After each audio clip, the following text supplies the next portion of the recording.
At for today's video mga lods, ito na nga po pala yung full video guide kung paano tayo naggawa ng alternate na scallop design with flowerful design. Sa mga nagre-request po ng full video guide, ito na nga po pala yung full video guide mga lods. Umpisahan na natin. Lagay na tayo ng tie wire yan. Sinukat na natin yung space niyan hanggang dulo kung saan tayo maglalagay ng scallop design. Sa table nyo, mas maganda kung susukatin nyo muna para pantay yung magiging gawa nyo mga lods. Dito nga is kung kahoy yung table nyo, pwede kayo maglagay ng tie wire. Kung plastic naman, pwede rin naman gumamit ng pin. Sa tutorial nga na to, is ang gagawin lang natin is yung pinaka tie wire. Sa sunod na upload natin, ituturo ko sa inyo kung paano naman gagamit. Kung ang table is plastic, paano naman kung magpipin tayo. Ito yung kulot natin na yellow mga lods yan. Dito is pupold nyo lang siya ng ganito.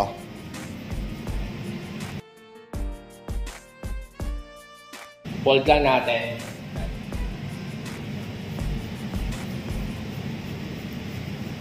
Dito sa unang mga lots is magpo-fold na tayo ng pleats agad. Yan. Pwedeng itali nyo muna sa atin is diniretso lang natin na tali. Na fold na. Pwede rin naman siyang ganon para less sa panali mga idol. Dito is magagawa lang tayo ng dalawang fold. Yan. Pagpantayin nyo na lang. Yan. Tapos tali ulit.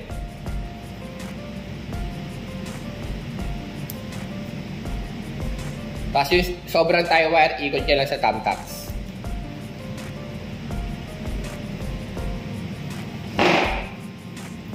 Yan na yung nauna mga lods. Tapos next, dito tayo mag-i-start sa bandang gitna mga lods. Yan. Gawa muna tayo ng scallop design.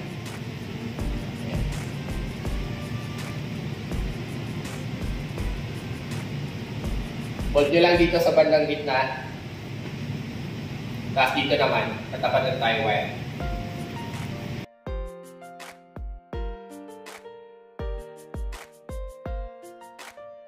Kung mapapansin nyo, may tie wire dito sa gitna kasi dyan natin ikakabit yung pangalawang kulay natin.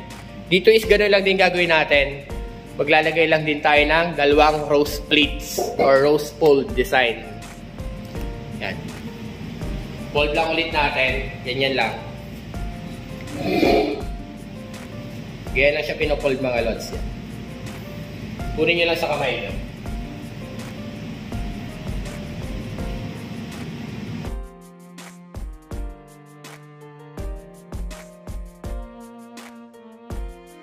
Dalawa lang ulit mga lods yan. Dire-diretso lang tayo hanggang sa makarating tayo sa dulo. At dito nga mga lods is dire-diretso nyo lang gagawin yung pinaka-scallop design hanggang makarating po kayo sa dulo. Doon sa bandang pinagmarkan nyo lang po ng tie wire kasi yung pangalawa pong pagitan yan is doon po natin ikakabit yung sumunod nating kulay mga lods.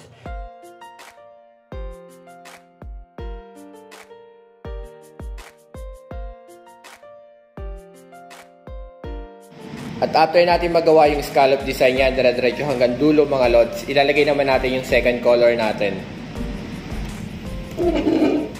Bali ganun din mga idol yan. Dito is pupold lang natin yung cloth.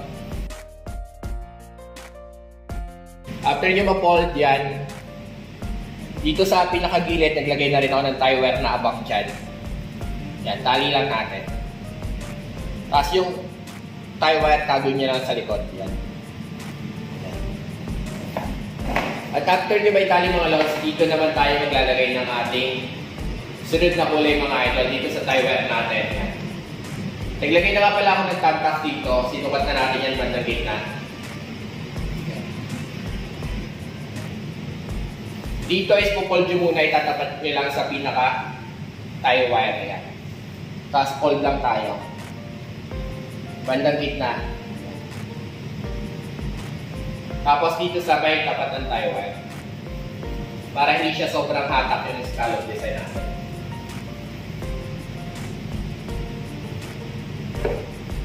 After nyan, lalagyan nyo lang siya ng tali.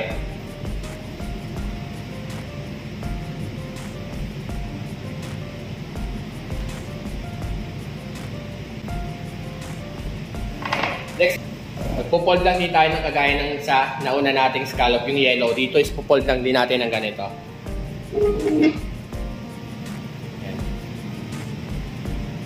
At least nasa 5 inches din yung taas.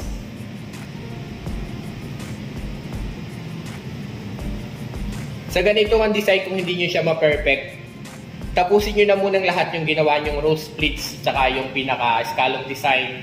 Saka nyo na lang siya linisin or ayusin pagkatapos nyo na mabuo lahat.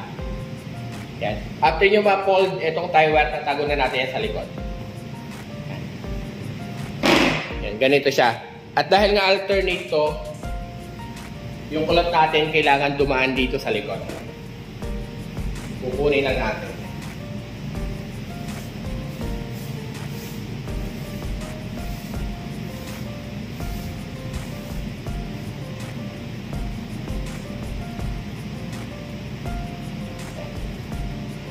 Tapos mamaya na lang natin siya aayusin once na natapos na natin yung scallop.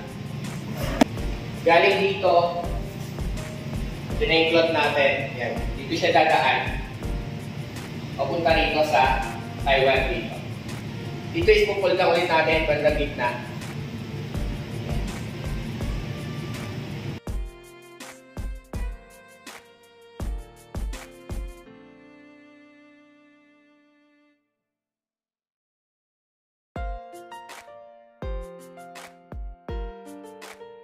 Yan.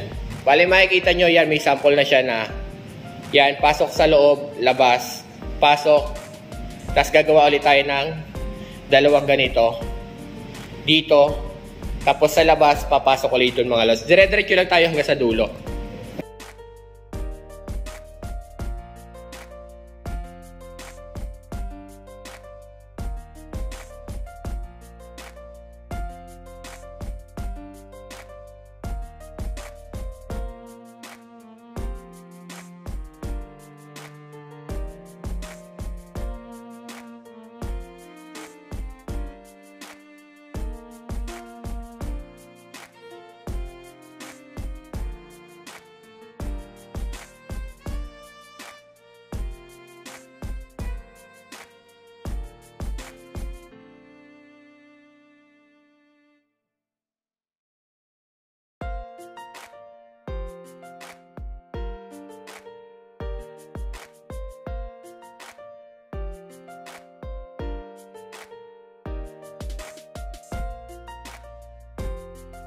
Yan, once natapos nyo yung alternate color mga lods, yan, dire-diretso siya hanggang sa kabilang dulo.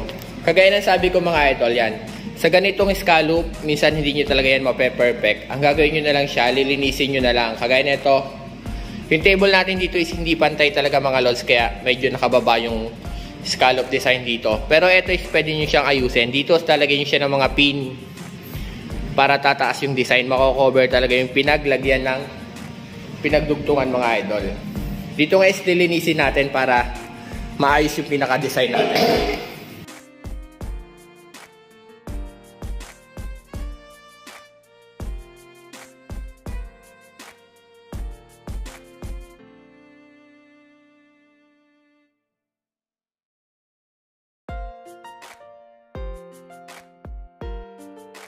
After nga nating maayos yung scallop design yan, malinis na siya hanggang tingnan sa hanggang dulo mga lods yan.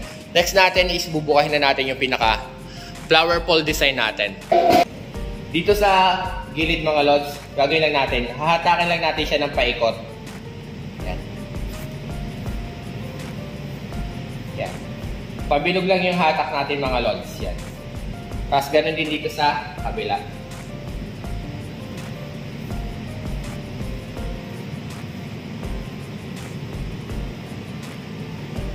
Ito na yung pinaka-design yan mga idol yan. Crumpled lang siya. Flower pole design. Yan. Ganun din yung gagawin natin sa kabila. Sa ganito nga design mga lods, maraming design. Pwede siyang gawin mong diretsong hatak lang. Yan. Ito yung pinaka-row splits na simpleng design na ginagawa natin. Yan. Papakita ko sa inyo yung itsura ng yung pinagkaiba ng tatlo. Yan. Yan.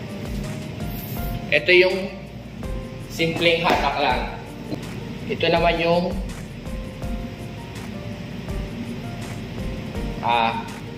zigzag na hatak mga lods. Yan.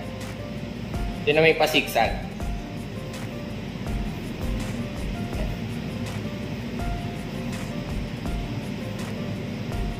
Para may idea lang kayo na kung ano ba yung mga pinagkaiba ng paghatak ng pleats natin.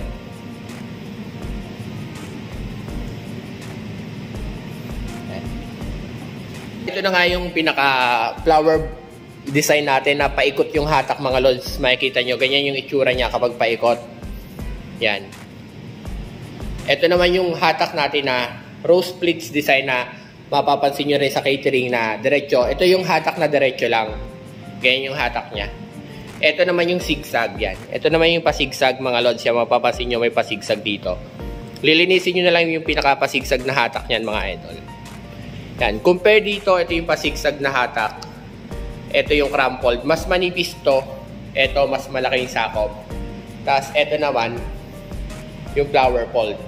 Depende sa inyo mga lods kung anong gusto nyo yung design. Halimbawa, kung gusto nyo lahat ganito, lahat ganon, or lahat pasigsag. Pero tatapusin na natin siya ng isang design lang. Lahat flower fold design na kagaya nito mga idol. Dito nga mga lods, dire-diretso na lang siyang bubukahin ng paikot mga idol para magawa yung pinaka flower fold design or yung pinaka bilog na design ng bulaklak mga idol. At kagaya nga po ng sabi ko kanina mga lods, depende po sa inyo kung ano po yung gusto nyong design. Pwede po yung pinaka rose splits design lang or pwede rin po yung zigzag or yung ganito pong design na pabilog na parang bulaklak mga lods. Nasa sa inyo po yun kung ano po yung gusto nyong design.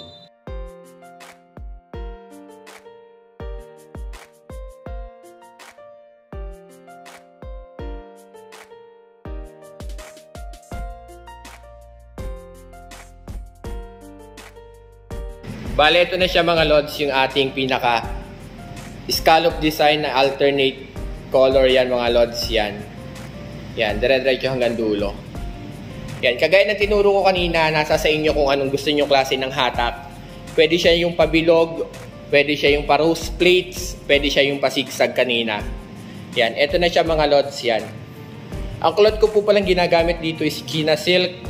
Tapos yung tawag dito, ang haba ng cloth na ginamit ko rito mga lods is nasa 15 yards. Depende po kasi yan sa haba ng table nyo, yung magagamit yung cloth mga lods. Pero sa 2 meters na table, at least meron kayong sana na tag 8 yards or 10 yards mga idol yan. Yan ang itsura niya sa malayo mga idol yan. Kagaya ng sabi ko, sample video lang po lagi yung ginagawa natin, kaya plain lang po yung ginagawa ko sa ilalim. Pero mas maganda po sana kung ang gagawin nyo sa ilalim is meron kayong knife pleats. May pleats po dyan or box pleats para mas maganda po yung design. Pero dahil sample video lang to mga lods yan, ito na yung ating alternate color. Yan. Yan. Ang ganda ng kulay ng teal green tapos yellow combination mga lods. Yan. Yan yung itsura niya. At bali hanggang dito na nga lang mga lods yung video. Sana nakuha nyo yung tutorial natin. Kung hindi naman, comment down below na lang po kung may concern pa. Kagaya ng sabi ko mga lods, depende po sa haba ng table na pagkakabitan nyo yung magagamit nyo pong table cloth. Ang cloth po na ginagamit ko, every 2 meters na table po mga idol, at least nasa 10 yards po sana meron kayo mga idol. Follow for more at huwag nyo naman kalimutang i-share po yung mga videos natin. Maraming pong salamat.